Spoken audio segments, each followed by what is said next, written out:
Thank you very much. The next person to speak is Marshall Richards. Mr. Chairman, my name is Will Abbott. I work for the Society for the Protection of New Hampshire Forests. I have written testimony that I'm not going to review, but basically, as I've been listening, it seems that there's a pretty good consensus that a comprehensive review of the Site Evaluation Committee is in order. It seems like everybody agrees with that. Maybe there's some difference of opinion of the urgency of the need. We would argue that there is an urgency. We would argue that you should separate this from all other energy discussions that the legislature sanctions this session. And we would argue that there's a compelling argument to do the moratorium that you've heard about. I'd like to just focus on one issue that the Forest Society is most concerned about to put the moratorium in context.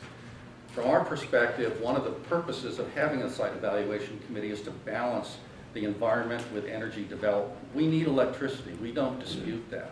The issue is, what do you do when there's a conflict? And how do you approach the resolution of those conflicts?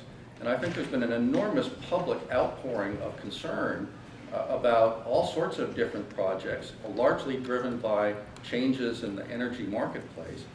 And those concerns need to be addressed somehow. And I would argue, I've been pondering Senator Odell's question, and I would pose the question back this way.